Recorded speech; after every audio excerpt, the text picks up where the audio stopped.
me. I'm Andreas Klatzko. I go to Notre Dame College, and I'll be presenting on performance identity in Mad Men, particularly the character Don Draper. Here we go. Don Draper, the protagonist in the television series Mad Men, is the embodiment of masculinity and encapsulates all the qualities that anyone would need in order to succeed in the fast-paced world of advertising. He is regarded in the fictional world of advertising as one of the greatest ad men of all time, and his creative team treats his words as law and his ideas as sacred. He is confident with his rhetoric, suave with the ladies, likable to his peers, and brilliant in everything he does. But how did he become to be known as the mogul of Madison Avenue? He didn't always live the way we, as viewers, witness in the opening episodes and seasons of the show. As the series continues on chronologically, Draper's past comes back to haunt him, and we discover who he used to be, and that the two personalities he has possessed are antithetical. It is common for people to assume a new persona and undergo changes in their personalities, but rarely do we encounter someone who changes who they are completely.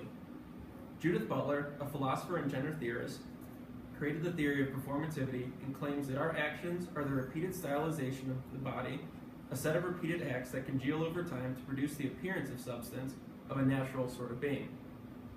Draper works hard to create an appearance of substance in his new personality. To that end, he curates his interactions, relationships, desires, and ultimately his life to a degree where it is nearly impossible to return to his former self. Don Draper is not born into his identity that the people in his life know him by. Draper became his agency's greatest asset only after a tragic event occurred while in the Korean War. As the episodes roll on, the viewer begins to discover more about who Don Draper truly is, a man named Dick Whitman.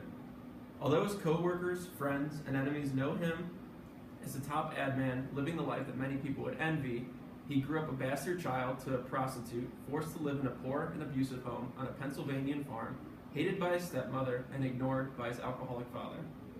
He grew up weak, shy, and hesitant. He felt the vulnerability that Don Draper, the ad man, would mock someone for feeling. Teenage Dick Whitman lost his virginity to a prostitute, whereas adult Draper would never solicit sex. In Season 1, Episode 8, a hobo travels through his family's farm and begs for money. He stays for dinner and is promised money if he helps tend to the field the following day. That night, the man urges a young Dick Whitman to leave whenever he can and escape his life he is living. The following morning, after the work is done, Draper's father tells the man to leave and never pays him. This action marks his father as unreliable, and we see a similar trend occurring in Don's life from the very first episode.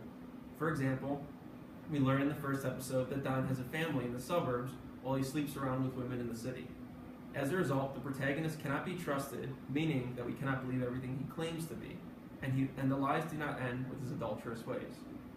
The real Don Draper was Dick's commanding officer while they were stationed in Korea. After being attacked by the enemy, Dick and Don took cover in a ditch. When the firing ceased, they stood up and lit cigarettes before Lieutenant Don Draper pointed out how Dick Whitman, in his fear, had urinated himself. Dick looked down, embarrassed, dropping his lighter into a stream of spilled oil, setting off an explosion, killing off the real Don Draper. In the Army hospital, the soldiers' dog tags were mixed up, and Dick woke up to the doctor referring to him as Don. Since he was the last one with the real Don Draper, identified as Dick Whitman, the Army asked him to escort the body to the family.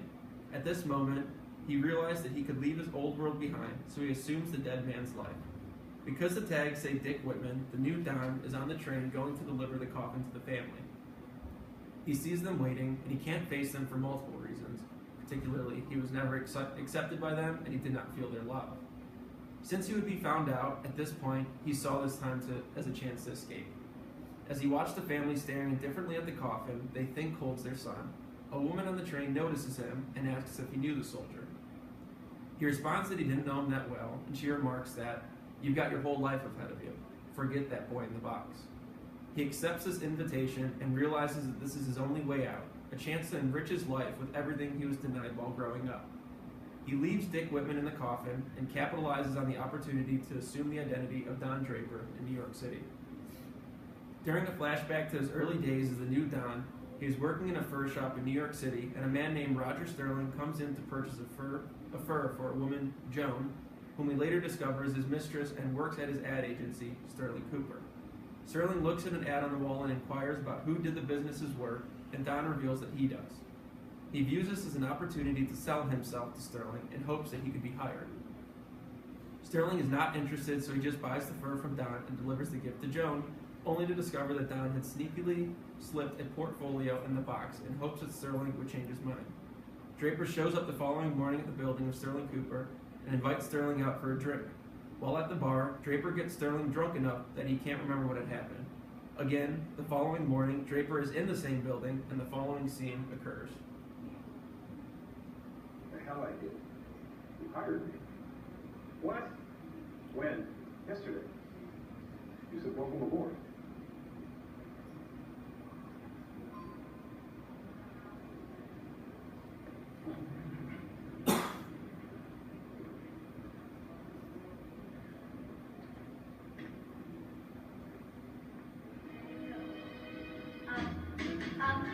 Up the ladder of success. So a viewer can deduce from the smirk on his face as the door closes that he has simply showed up to work but was never truly hired, considering Sterling had no intention of hiring him when we see them at the bar in the scene mentioned before that I didn't show. From this scene onward, his transition from Dick Whitman to Don Draper will take full form as he reinvents himself into the creative director at one of the most influential advertising agencies in New York City. He created an entirely new persona for himself, performing what he wants to be and leaving behind who he was before he adopted the name Don Draper. While at the top of the advertising world, Don Draper is a creative genius, able to come and go as he pleases without being fired. He floats around the world with his slick back hair, expensive suits, and whiskey in hand, spewing masculine perfection. In his career, he has boasted clients such as Lucky Strike cigarettes, Samsonite luggage, Kodak, Utz potato chips, Heineken, Jaguar, and American Airlines, all very masculine clients. Furthermore, when a deal is going bad for one of the other agents, he is called in to deliver the pitch to win the client over. He is the closer of Sterling Cooper. His smooth and womanizing ways were learned from his very first interactions with the advertising world when he met Roger Sterling. He realized that personality is produced through interactions with the larger environment, including social expectations, and so he adopted the behaviors and tendencies that he learned from his superiors, such as Sterling. As deals are made and agency gets turned over, Draper even becomes a partner. The codename changes from Sterling Cooper to Sterling Cooper Draper Press, and in Season 1, Episode 5, Dick's half-brother, Adam, shows up the ad agency trying to reach out to him, and Don tells him, "I have a life, and it only goes in one direction, forward." He left Dick Whitman behind, and he has all the success he has ever wanted, and no desire to return to his former life. Don is a creator that lives for his work and allows it to consume his life, leaving barely any room for anyone else. His performed identity revolves around his work and his life as an advertiser. However, he became so invested in the extracurricular activities of being an ad man, such as alcohol consumption, sexual escapades, and overall leisure lifestyle, that his work begins to falter. He started to become outwitted by his creative team and people he has hired. He watches as he endures 2 failed marriages, and members of the agency begin to babysit him rather than work for him. As aspects of his former life as Dick Whitman slowly arise, he begins to lose complete control of this identity he so intricately curates and tirelessly performs. In the final season of the show, Don exits his agency with no notice, leaving people guessing whether he's dead or run away and whether or not he might return. He keeps in touch solely with his daughter, Sally, and a few people he knew as Dick Whitman. He travels the country trying to find his purpose and if this performed identity is who he truly is. Along the way, he sports unkempt hair, 5 o'clock shadow, and clothes that he wouldn't wear on Madison Avenue. The final episode of the show finds him at a hippie commune in California where he has completely lost grips with his identity. He no longer knows if he is Don Draper, the advertiser, or the old Dick Whitman, the misfit farm boy. He calls Peggy, the senior copywriter he hired and closest female friend, and admits his search was meaningless and that he couldn't find what he wanted. Dejected, he attends a spiritual awakening event and hears a man, Leonard, tell him that, quote, no one respects him and nobody cares that he's gone, unquote. Leonard talks about a dream where he is sitting in a fridge listening to his happy family. The refrigerator door opens and the light comes on and they look at him. They don't see him and they don't pick him up. As the family closes the door, the lights turn off and he is left alone again. Leonard begins to break down at this moment, and Don, almost as if he's had a eureka moment, stands up and embraces him. Leonard's loneliness resonates with Don because he also feels like nobody in his life actually loves him, and he is wandering hopelessly, trying to rediscover who he is. The final scene of the show plays out as follows.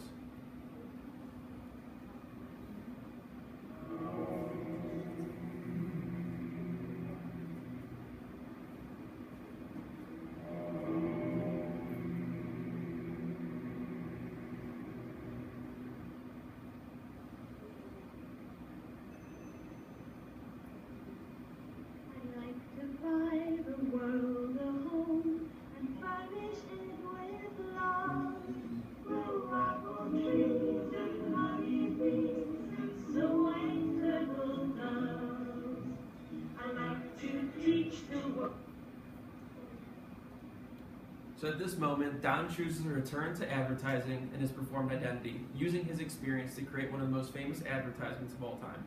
Here we see that, unlike the rest of the season where his identity hung in the balance, Don is now dressed in clean clothes, his hair is slicked back, and he's completely clean-shaven. Also, the smirk right before the Coca-Cola ad begins is the exact same expression he showed as the elevator door closed, and he tricked Roger Sterling into allowing him to work. This expression is shown when he first becomes an advertiser, and now, when he realizes he will return to advertising. Furthermore, when Leonard broke down in front of the group, Don had an epiphany about advertising to the masses. He seems to realize that all people are damaged, vulnerable, and want to be loved just as he does. In the familiar commercial, we see that Don drew inspiration from not only his surroundings, but the experiences he gained from his search for his true identity. He acknowledges human vulnerability and realized that strength lies in social relations. Well, at least to sell a thing. He may have had some life changes after his journey to find himself, but ultimately he exploits human weakness in order to sell the product. Although he traveled the country, he could never outrun the identity he began to shape for himself the first day he stepped into Sterling Cooper. The power of performance is too strong to return to who he used to be. However, an avid viewer of the show should not be surprised that he made this choice to return to advertising. The same title scene plays through all 92 episodes and depicts a silhouetted man, presumably Don Draper, walking into an office, setting down his briefcase just before his surroundings begin to fall. The posters on the wall drop to the floor, his desk collapses, and he falls into a free fall. On his way down, the man passes ads geared towards men, including provocatively clothed women, a man on a motorcycle, liquor, wedding bands, and a family, finally before landing comfortably in a chair, relaxed, cigarette in hand. The title sequence summarizes the entire show in 36 seconds. Don Draper, the ad man on top of the world, begins to see the world around him fall apart.